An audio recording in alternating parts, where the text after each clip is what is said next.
వారములో 2 కార్యక్రమాలు జరిగాయి. వాటిలో మొదటిగా మనం దేవాలయ శుద్ధీకరణ గురించి మాట్లాడుకొని ఆ తర్వాత 2 భాగానికి వెళదాం. యేసు ప్రభుల వారు శ్రేష్టమైనటువంటి ఆలోచన కలిగిన దేవుడు. యేసు ప్రభుల వారు మన జీవితాలకి మాదిరికరంగా ఉండులాగున గొప్ప విషయాలు నేర్పిస్తున్న దేవుడు. ఈ పరిశుద్ధ మంగళవారం, పరిశుద్ధ సోమవారంలో జరిగే సంఘటన చాలా శ్రేష్టంగా ఉంది. అది రాత్రి అయిపోయింది కాబట్టి దాన్ని నేను వదిలేస్తున్నాను. ఈ రాత్రి దేవాలయంలో, నిన్న కూడా దేవాలయానికి వచ్చాడు, ఆదివారం దేవాలయానికి వచ్చాడు. ఈ దేవాలయానికి వచ్చే ఈ సందర్భంలో ఏం చేస్తున్నారు, దేవాలయంలో ఏం జరుగుతుంది, దేవాలయంలో ఏం చేశారు యేసు ప్రభుల వారు. ఇది చాలా ప్రతి సంవత్సరం మనం ఈ పరిశుద్ధ వారములో ఈ వాక్యాన్ని ధ్యానం చేస్తూ ఉంటాం. అయితే ఎంతమంది దీన్ని అనుసరిస్తున్నారు, ఎంతమంది పరిశుద్ధ మందిరాన్ని పరిశుద్ధంగా ఆచరిస్తున్నారు అనేది. యేసు ప్రభుల వారు పరిశుద్ధ మంగళవారములో చాలా కోపడ్డారు రాయబడి ఉంది. ఎంత కోపం అంటే ఆయన సేవా జీవితంలో ఎన్నో సమస్యలు వచ్చినా కూడా ఎక్కడ కూడా కోపపడే విధానం లేదు. మరి ఎక్కడ కోపపడిన దేవుడు, మొఖాన్ని ఉమ్మేస్తే కోపపడిన దేవుడు, గుద్దుతుంటే కోపపడిన దేవుడు, ఆపాసం చేస్తుంటే కోపపడిన దేవుడు, హేళనగా మాట్లాడుతుంటే ఎవరిని తిరిగి మాట్లాడని దేవుడు ఎందుకు ఈ రాత్రి ఆయన అంత కోపం వచ్చింది? ఆయన రూపం మారిపోయింది, వెంట్రుక కింద పడిపోయింది, చాలా బీభత్సంగా ముఖ కదలికలు మారిపోయింది. యేసు ప్రభు కోపాన్ని ప్రదర్శిస్తుంటే అక్కడున్న వారు కూడా ఆశ్చర్యం అనిపించింది. ఈయన దేవుడు అన్నాడు కదా, భక్తుడు కదా, నిన్నే కదా రాజుగా ఊరేగాడు, నిన్నే కదా చంటి పిల్లలు బాలురు ఎంతమంది కేకలు వేసి ప్రార్థన చేశారు, స్తుతించారు, ఘనపరిచారు, ఎందుకింత కోపం అయ్యా అంటే అక్కడ ఏముందంటే చూద్దాం బైబిల్లో. మత్తయి సువార్త 20వ అధ్యాయంలో నా మందిరము ప్రార్థనా మందిరము కదా, నా మందిరము సమస్తమైన అన్యజనులకు ప్రార్థనా మందిరమయ్యా అన్నాడు. నా మందిరము సమస్తమైన అన్యజనులకు ప్రార్థనా మందిరమయ్యా అన్నాడు. ఈ మందిరం గురించి దేవునికి ప్రణాళిక ఉంది. ఈ పాత నిబంధనలో నేను వచ్చి మీతో కూడా కలిసి నివాసం చేయాలయ్యా, ఎక్కడ చేయమంటారు అని మోషే అడిగితే, నేను వచ్చి మీతో నివసించినట్లుగా నా కొరకు ఒక మందిరాన్ని కట్టండి అయ్యా, అది పరిశుద్ధంగా ఉండాలి. మందిరం అనేది పరిశుద్ధమైనది, ఇష్టానుసారంగా వాడేది కాదు. మందిరం అంటే ఇది కూడా మందిరమే, అది కూడా మందిరం. మందిరాలు 3. దీని మొదటిది ఏంటంటే ఇది మందిరం, ఆ రోజు కూడా మందిరమే. దేవుని చేత, దేవుని కోసం, దేవుని నివసించటానికి కట్టబడిన మందిరం. ఆయన చెప్పాడు, మోషే నేను వచ్చి మీతోనే ఉండాలనుకుంటున్నాను, నేను కలిసి ఉండటానికి నువ్వేం చెయ్యాలంటే పరిశుద్ధ మందిరాన్ని నా కోసం కట్టాయి అన్నాడు. అమ్మ చూడండి ఒకసారి, నిర్గమాకాండం 25వ అధ్యాయం చదువుదాం. నిర్గమాకాండం 25వ అధ్యాయం 8వ వచనం. నేను వారిలో నివసించినట్లు వారు నాకు ఒక పరిశుద్ధ స్థలమును నివసించండి అయ్యా అంటే ఎందుకని? నేను నివసించడానికి ఎక్కడ ఉండలేడా? యేసయ్య అన్నాడు, నేను నివసించటానికి ఒక పరిశుద్ధ మందిరాన్ని నిర్మాణం చేయండి అంటే మందిరం పరిశుద్ధం. ఈ పరిశుద్ధ మందిరములో ఎవరు ఉంటారా అంటే యేసు ప్రభుల వారు ఉంటారు. దేవుని మహిమ యేసు మందిరంలో ఉంటుంది, దేవుని మహిమ మందిరంలో ఉంటుంది. అంటే దేవాలయం అనేది దేవుడు నివసించే స్థలము. దేవాలయం అనేది, మందిరం అనేది యేసు ప్రభు నివాస స్థలము. మొదటేమో ఆయన ఉన్నాడు, తర్వాత ఆయన నివసించే స్థలంలో కంటే జనులు గుంపులు గుంపులు వస్తారయ్యా. ఎందుకంటే నేను మందిరం ఉంటున్నానయ్యా, మందిరము నాది, మందిరము నేను ఉంటున్నాను, నేను పరిశుద్ధుని కాబట్టి, మందిరం పరిశుద్ధం కాబట్టి ఈ పరిశుద్ధమైన దేవుణ్ణి సేవ చేయటానికి, పూజించటానికి, ఆయన నమస్కారం చేయటానికి పరిశుద్ధమైన అలంకారం ధరించుకొని ప్రజలందరూ గుంపులు గుంపులుగా సమూహాలుగా నా మందిరానికి వస్తారయ్యా. ఎందుకంటే నేను నా మందిరములో వారిని ఆనందింపజేస్తానయ్యా. నా యొద్దకు వస్తే, నా పరిశుద్ధ మందిరంలోకి వస్తే, నా పరిశుద్ధ మందిరంలో నివసిస్తే, నేనుండే స్థలంలో వారు కూడా ఉంటే, వారు వచ్చి నన్ను ప్రార్థన చేస్తుంటే, మొరపెడుతుంటే, నా సహవాసంలో ఉంటే వారిని నేను ఆనందింపజేస్తానయ్యా. నా మందిరములో వారిని ఆనందింపజేస్తానయ్యా అన్నాడైనా. నా మందిరము సమస్తమైన అన్ని జనులకు ప్రార్థనా మందిరం అయ్యా. మరి నా ప్రార్థనా మందిరం అయితే అన్ని జనులు, యూదా జాతి వారు, అన్ని జనులు అనబడే వారు వచ్చి నా మందిరంలో చేరి ప్రార్థన చేసుకుంటారయ్యా. ప్రార్థన చేస్తుంటే, అడుగుతూ ఉంటే వారికి ఏది కావాలో ఇవ్వటమే కాకుండా వారిని నేను నా మందిరములో సంతోషాన్ని కలుగు చేస్తానయ్యా. ఒకటేమో అది పరిశుద్ధం, రెండోదేమో నేను నివసించే స్థలము. ఈ నివసించే స్థలంలోకి అనేకమైన అన్యజనులందరూ వచ్చి నా పరిశుద్ధ నామాన్ని ఘనపరుస్తూ ఉంటారయ్యా. మందిరంలో ప్రార్థన చేస్తుంటారు. కాబట్టి మందిరం పరిశుద్ధమైంది. మందిరం పరిశుద్ధంగా ఉండాలి, శుద్ధికరంగా ఉండాలి, పరిశుద్ధంగా ఉండాలి, పవిత్రంగా ఉండాలి. అన్ని జనులు వస్తారు, యూదులు వస్తారు, వచ్చురు అందరూ ప్రార్థన చేసుకుంటే అక్కడ నేను వారితో నన్ను కనపరుచుకుంటానయ్యా. నా మందిరములో నా యొద్దకు వచ్చి ప్రార్థించుకునే వారిని నేను వారికి నన్ను నేను కనపరుచుకుంటాను. ఇక్కడే ఉన్నాను, నేను నీ దేవుడను, నీ పరిశుద్ధుడు, మందిరం పరిశుద్ధం, ఈ స్థలములో నేనున్నానని నన్ను నేను వారికి కనపరుచుకుంటాను. అందుకే ఎక్కువ శాతం మందిరంలో ప్రార్థన చేస్తూ ఉంటారు. ప్రార్థన చేయ ఇంకో మాట కూడా బైబిల్లో మలాకీ గ్రంథం 1వ అధ్యాయం 11 చదువుదాం. మలాకీ 1:11. తూర్పు దిక్కు మొదలుకొని పడమడ దిక్కు వరకు అన్య జనులలో నా నామము బలముగా ఎక్కడంట? తూర్పు దిక్కు మొదలుకొని పడమడ దిక్కు వరకు యేసుక్రీస్తు ప్రభువు నామము ఘనముగా ఎంచబడినయ్యా. ధూపమును పవిత్రమైన అర్పణలు అర్పించబడను అన్ని జనులలో నా నామము బలముగా ఎంచబడని. ఎందుకని దేవుని మందిరములోనంట ఈ దరి నుంచి ఆ దరి వరకు ఉన్న ప్రజలందరూ దేవుని మందిరములోకి వచ్చి ప్రార్థన చేసి, స్తుతించి, దీవించబడుతూ, బలులు అర్పిస్తూ, ప్రార్థన చేస్తూ, యాచనలు చేస్తూ దేవుని సహవాసంలో ఉండడానికి ఏర్పాటు చేయబడ్డ కేంద్రం ఏదంటే దేవుని మందిరం, ఆలయం. అలాంటి ఆలయంలోకి అడుగు పెడితే, అలాంటి ఆలయంలోకి నా దేవుడు కాలు మోపితే లోనికి ఎంటర్ అవ్వగానే లోపలంతా భయంకరంగా ఉంది. అక్కడ ఎవరున్నారంటే శాస్త్రులు ఉన్నారు, ప్రధాన యాజకులు ఉన్నారు, సంఘాన్ని నడిపించే గొప్ప గొప్ప యాజకులే ఆ స్థలంలో కూర్చుంటే వారి కళ్ళ ముందే దేవాలయం భ్రష్టమైపోయిందయ్యా.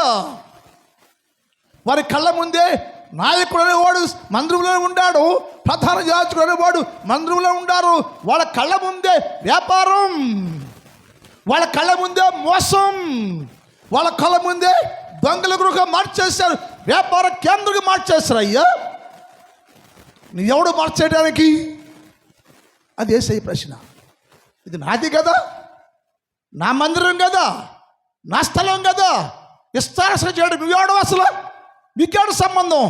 ఎవడు రమ్మా నిన్ను? వచ్చావంటే నాలాగుండు, వచ్చావంటే పరిశుద్ధంగా ఉండు, నా పరిశుద్ధ మందిరాన్ని నాశనం చేసే అధికారం నీకెవడిచ్చాడు అబ్బాయి, నువ్వు ఎవడంట చేయటానికి అని ప్రధాన యాజకులతో యేసయ్య మాట్లాడుతున్నాడు, శాస్త్రులతో మాట్లాడుతున్నాడు. ఎవరా మాట్లాడదే రండి అందరూ తోలేస్తున్నాడు, కొట్టేస్తుంటే నెట్టేస్తుంటే ముందే మాట్లాడు అమాయకం చూస్తూ ఉంటారు. కీడు చేసేవాళ్ళు అందరూ అట్టే ఉంటారు, ముందు ఏమి ఎరగనట్టు ఉంటారు, అంత ఇప్పుడు గుడుపుట అని చేస్తారు. అది అప్పటి నుంచి ఇప్పుడు అలాగే ఉంది. ఏది మారలా, స్వభావం మారలా, మందిరం మారలా, మందిరం అలసడం మారలా. మందిరం పరిశుద్ధం, నా పరిశుద్ధ మందిరాన్ని దొంగల గృహం మార్చారయ్యో. అదేం చెప్పింది ఇర్మియా గ్రంథం 7వ అధ్యాయం 11 చూద్దాం. ఇర్మియా 7:11. నాదని చాటబడిన ఈ మందిరం ఎవరిదంట? మందిరం నీది కాదే, మందిరం నీది కాదో. మందిరం అంటే నువ్వు డబ్బులు ఎట్టి కట్టవచ్చు. ఎవడు కట్టమని నువ్వు బురద కట్టావు, నువ్వు ఎవడు కట్టమని యేసయ్య కడతాడు మందిరాన్ని. ఎందుకు కట్టావు అంటే నేను యేసయ్య పెట్టాను కాబట్టి, నేను ప్రార్థన చేసుకోవాలి కాబట్టి, మందిరం కావాలి కాబట్టి నువ్వు కట్టావు. ఎవరి కోసం కట్టాది? దేవుని కోసం అని అంటాడు. మందిరం నాదని చాటబడిందయ్యో. మందిరం అంటే, దేవాలయం అంటే నాది, నేను ఉండేది పరిశుద్ధమైంది, నాది అని చాటబడిన ఏందంట, మళ్ళీ చదువు. నాది అని చాటబడిన ఈ మందిరం, గమనించాలి, నాది అని చాటబడిన ఈ మందిరము దొంగల గృహం అయిందా? దేవుని దృష్టి చూస్తే ఆయన ఎంత వ్యాధపడ్డాడంటే, మందిరం కదా అయ్యా. మన దృష్టిలో మందిరానికి విలువ ఉండదు, మందిరంలో గౌరవాలు ఉండవు. మందిరంలోనే సెల్ ఫోన్ ఆడుకుంటారు, మందిరంలో మెసేజ్ పెట్టుకుంటూ ఉంటారు, వాళ్ళు మా సీడికి మెసేజ్ చేస్తాం. మందిరంలో బెవర సప్పలను చేస్తా మందిరం చేస్తూ ఉంటారు. మందిరం క్రమశిక్షణ ఉండదు, మందిరంలో శుద్ధీకరణ ఉండాలి, మందిరంలో పవిత్రంగా ఉండాలి, మందిరం పరిశుద్ధంగా ఉండాలి. మందిరం ఎవడు ఇస్తారసంగా ఉంటాకి వీలు లేదు అని అన్నాడు.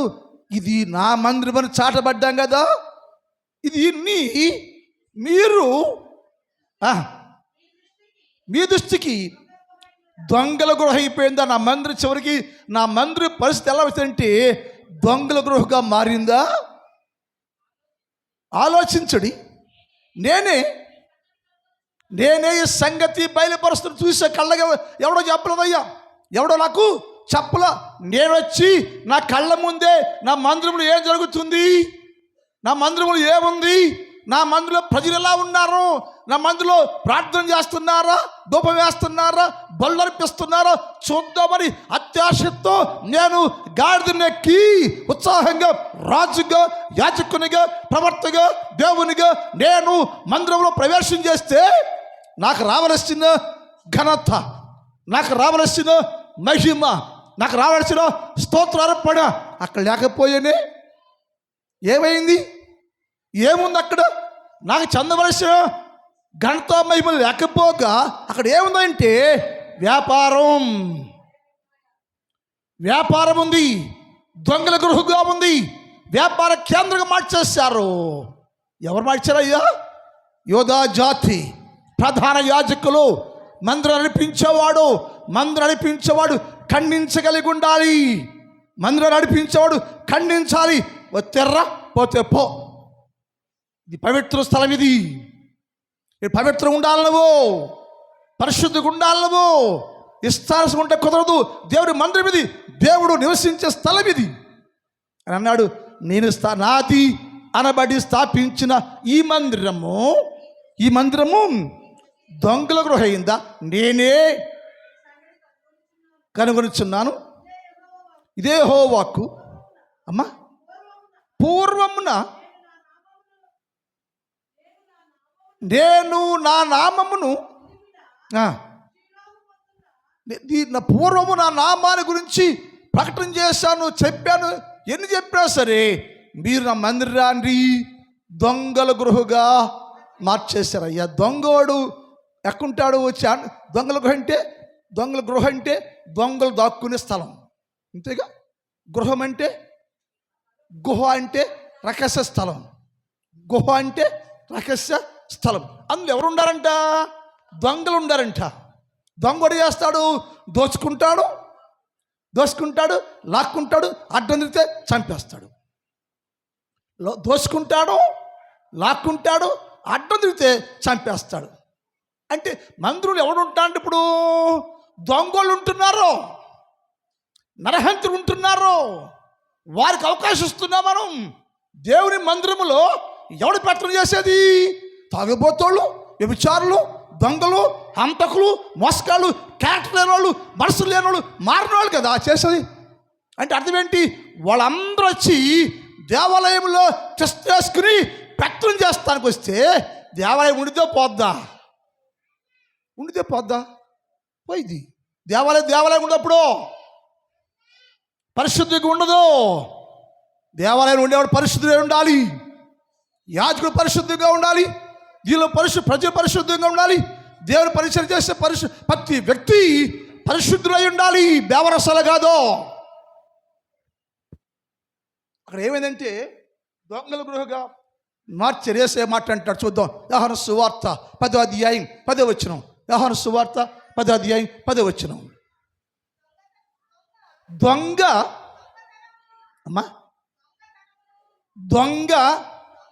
దొంగతనమును, హత్యను నాశనం చేస్తాంట. ఎక్కడ ఉన్నాడు ఈ దొంగడు? ఇప్పుడు గుహలో ఉండి. గుహ ఏడుంది? మందిరంలో ఉంది. దేవుని మందిరాన్ని దొంగల గృహగా మార్చేసి దొంగోళ్ళు, హత్య చేసేవాళ్ళు, చంపేసేవాళ్ళు, నాశనం చేసేవాళ్ళు, చెడగొట్టేవాళ్ళు దేవాలయంలో టెస్ట్ చేసుకుని గుహలో కూర్చుంటే అక్కడ ప్రార్థన చేసినా ఒకటే, చెయ్యిపోయినా ఒకటే. అది చూసాడు యేసయ్య. అమ్మ, ఇంత పాపమా నా మందిరంలో, ఇంత శాపం నా మందిరంలో? నా మందిరం పరిశుద్ధం కదా. ఈ పరిశుద్ధ మందిరంలో దొంగలు తిష్టేసుకుని హంతకులు తిష్టేసుకుని దొంగ చేసేవాడు మోసగాళ్ళు కూర్చుని ఇది పరిపాలన చేస్తుంటే ఏం చేయండి? వారు మొత్తాన్ని ఒక తోసేస్తుంటే పడిపోతున్నాయి. నేను చెప్పట్లా, అక్కడ వాక్యంలో ఉన్నది. వారు తోసేస్తుంటే అన్ని పడిపోతాయి. వెళ్ళగొట్టేసే వాళ్ళందరినీ. వ్యాపారం చేస్తుంటే, అక్రమం చేస్తుంటే, దొంగతనం చేస్తుంటే, నాశనం చేసేవాడిని మొత్తాన్ని పండురాని నీకు ఉంటా కుదరదురా. ఇక ఉండాలంటే పవిత్రంగా ఉండాలి. నువ్వు ఎవడబడొచ్చి సన్నిధిలో పత్రాలు చేయట కుదరదు. తోసేసాడైనా. ఎందుకయ్యంటే ఇది నా మందిరం అయ్యా, నా మందిరం పరిశుద్ధం అంటే వ్యాపారం చేస్తున్నారు, నా మందిరం పరిశుద్ధం అనుకుంటే దొంగతనం చేస్తున్నారు. దొంగలు కూర్చున్నారు అక్కడ. అడవంటే దొంగంట హత్యలు, నాశనము చేసి సమస్తాన్ని పాడు చేస్తాడు. గట్టి దొంగల గృహగా పరిశుద్ధ దేవాలయాన్ని మార్చేశారు. ఆనాటి నుంచి ఈనాటి వరకు దేవాలయంలో పరిశుద్ధత కోల్పోయింది. దేవాలయంలో శుద్ధీకరణ పోయింది, పవిత్రత పోయింది. కారణం అంటే మనుష్య ప్రభుత్వం వచ్చేసింది, దొంగల ప్రభుత్వం వచ్చేసింది, హంతకుల ప్రభుత్వం వచ్చేసింది, మోసగాళ్ళ ప్రభుత్వం వచ్చేసింది, అన్యాయస్తులు ప్రభుత్వం చేసేటకు వచ్చేసారు. పరిశుద్ధత కోల్పోయింది. యేస్కేలు గ్రంథం 5వ అధ్యాయం 11 చూద్దాం. యేస్కేలు 5:11.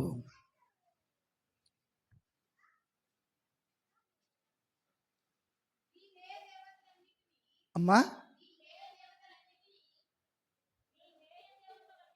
నీ హేయ దేవతలన్నిటినీ పూజించి నువ్వు చేసిన హేయమైన క్రియలన్నిటినీ అన్నిటి చేత నా పరిశుద్ధ స్థలమును ఏం చేశాయంట? ఎందుకు ఎంత కోపం యేసయ్యా? ఎందుకంత కోపడుతున్నావు అయ్యా? యేసయ్య దేవుడు కదా నువ్వు. నాకు తట్టుకోలేట ఇష్టాడి. నాకు కూడా అది మంత్రి విషయంలో చిష్టంగా ఉండాను. ఎందుకంటే నేను ఆయన రక్తం కడగబడ్డా కాబట్టి ఎందుకు అభ్యుది నాకు కూడా. అని ఏమన్నా ఎందుకయ్యా యేసయ్య వాళ్ళు అడిగారు. తర్వాత ఏంటి నీ కోపం అంటే నాది కదా మందిరం అయ్యా, నా మందిరం పరిశుద్ధత కదా, దాని హేయ వస్తువులు పెట్టారే మీరు, అసహ్యం అయ్యో, మందిరంలా లేదయ్యో, మందిర శుద్ధీకరణ లేదయ్యో అన్నాడు. ఇప్పుడు నువ్వు మనకు మాట చెప్తా, మందిరం అంటే ఎవరు? ఇప్పుడు నువ్వే. నీవు, నీ దేహము దేవుని ఆలయం, నువ్వు దేవుని మందిరంగా చేసి నిర్మించాడు. ఇప్పుడు నీళ్ళు ఇప్పుడు ఏముంది? మందిరం నువ్వైతే, మందిరం నువ్వైతే నీ లోపల ఏముంది? ఎస్, ఏముందంట? హేయమైన వస్తువు నీలో ఉంది. నువ్వే చేసాడు, నీ దేహము దేవుని ఆలయము, దానికి అది నీలో దేవుని ఆత్మ నీలో నివసిస్తాను. నువ్వు ఎరగర్రా? నీలో నీ దేవుని ఆలయములో దేవుని ఆత్మ నివసిస్తాని మీరు ఎరగర్రా? తెలుసా? నీలో ఆత్మ ఉందని, పరిశుద్ధాత్మ ఉందని, దేవుడు నీలో నివాసము చేస్తున్నాడని తెలుసా నీకు? అంటే ఎవరు? క్రైస్తవుడే, మానవుడే దేవుని ఆలయం. ఆలయంగా యేసయ్య మార్చేశాడు. ఈ మనిషి ఏం పెట్టాడు లోపల? హేయ వస్తువులు, హేయమైని పెట్టాడు. దొంగను తెచ్చుకున్నాడు, దొంగని చేర్చుకున్నాడు. లోపలేమో హేయ వస్తువులు పెట్టి అప్పిట్రై చేసేసి, ఎవరు ఎందుకు చేశారు? చేశాడు. ఎవడు దేవుని మందిరాన్ని పాడు చేయను, ఎవడు దేవుని మందిరాన్ని పాడు చేయను, నేను వాడిని పాడు చేస్తాను, లేకుండా చేస్తాను, నాశనం చేస్తాను. ఏం మాట్లాడాడు అంటే మందిరం అంత శ్రేష్టమన్నమాట. నీ దేహమనే మందిరమైనా, ఈ మందిరమైనా, నీ దేహమనే మందిరాన్ని పాడు చేస్తే నీ శిక్ష. దేవుని ఆలయం పాడు చేయకూడదు. నువ్వు ఈ దేవుని ఆలయం ఇది పాడు చేస్తున్నావు. పాడు చేస్తుంటే యేసు అన్నాడు, నేను చూడలేకపోతున్నానని త్రోసివేశాడు. నా పరిశుద్ధ మందిరాన్ని పాడు చేశారు మీరు అంటే, అక్కడ అందరూ వచ్చి ఆయన పాడు చేసి తోసేసినాక వచ్చారు. ఎప్పుడు వచ్చారు? ఆయన కోపం అంతా అయిపోయినాక, అందరు కొట్టేసినాక, నెట్టేసినాక ఎవరుంటే వస్తారు? అప్పుడు వస్తారు యాక్టర్లో. అప్పుడు ఆ గుడి పని చేస్తే పక్క చాటు ఉంటారు, బయటికి రారు. అక్కడ ఏంట్రా వాడు పవర్ ఏంటి? ఆడెవడు ఆటలు చేసి మా ఊళ్ళో ఉండి నేను చేస్తాడా? మనం ఒకళ్ళవా అడవాళ్ళరా రండిరా అంటారు. అక్కడ అన్నారు వాళ్ళు, నన్ను మీరు కాదు, అక్కడ అన్నారు యెరూషలేము దేవాలయంలో, అసలు ఆడేవుడురా పదండి రాని. అప్పుడు వచ్చి అన్నారు, బాయ్ యేసు ప్రభువా, ఏ అధికారంతో నువ్వు చేస్తున్నావయ్యా? నీకు అధికారం ఎక్కడిదే? గుడి మాది కాదా? సంఘం మాది కాదా? నువ్వు ఎవడు అసలు అని బేబరస మాటలు మాట్లాడు. వచ్చి ఏమన్నారు? అమ్మ చదువు 27 చదువు, మత్తయి సువార్త 21. తర్వాత 21 అధ్యాయం 27 చదువా.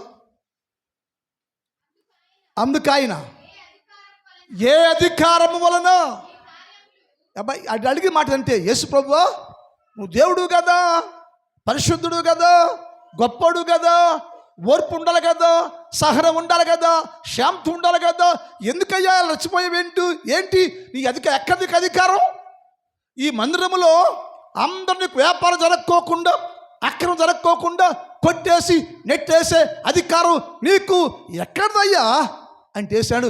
మందిరం నాది, నాకు సర్వశక్తి సర్వాధికారం నాకు కలిగి ఉన్నాను నేను. దేని మీద?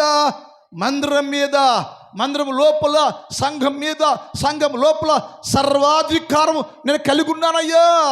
అలా అడిగారు శాస్త్రులు, పరిసయ్యులు, ప్రధాన యాజకులు అడిగారు, ఏ అధికారంతో?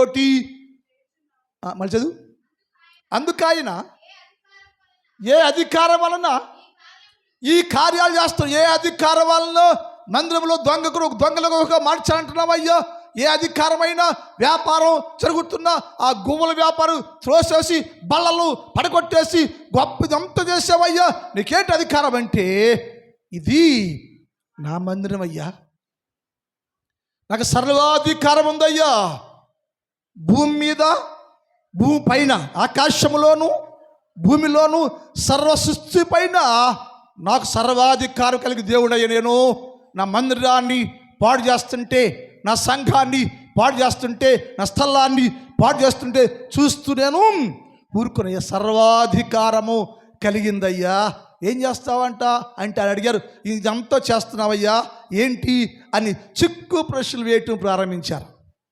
ఏదో రకంగా ఆయన ఆయన్ని దిగ్గొట్టాలి కదా, ఎదురక్కి అరికట్టాలి కదా. ఏంటి నీ సమస్య ఏంటయ్యా? అది వదిలేసి అబ్బాయి ఏంటి సమస్య అంటే, ఒక ఆయనకి 2 కొడుకులు ఉన్నారు అయ్యా. ఒక ఆయనకి 2 కొడుకులు ఉన్నారు.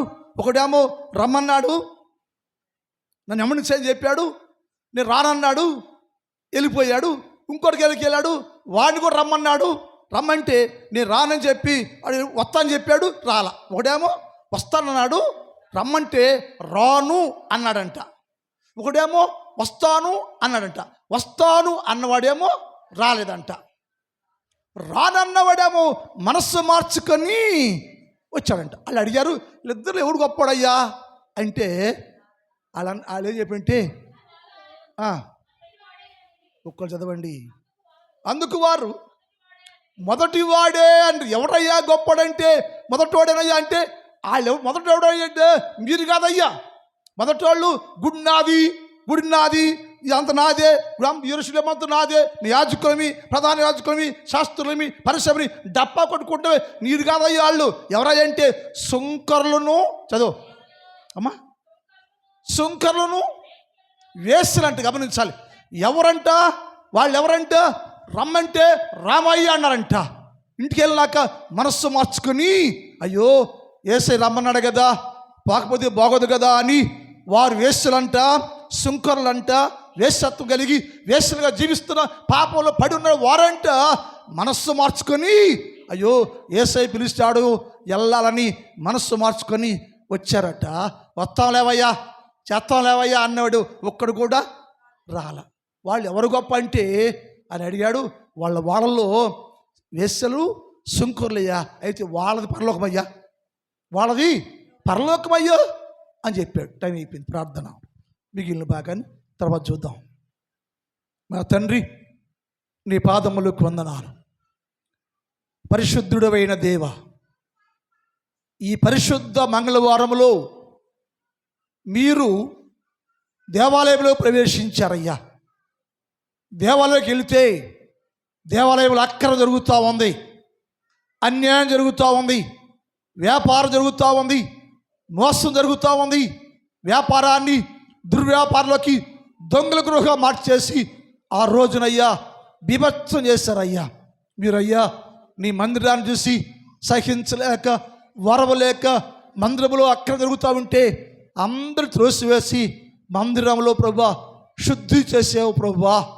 అలాగే మేము కూడా నీ మందిరాన్ని ప్రభువా నీ దేహము, దేవుని ఆలయము అని చెప్పావయ్యా. మందిరం అనే మేము కూడా ప్రభువా ఈ మందిరాన్ని కావాలని ఇష్టపూర్వకంగా హేయ వస్తువులు పెట్టి పాడు చేస్తే క్షమించండి అయ్యా.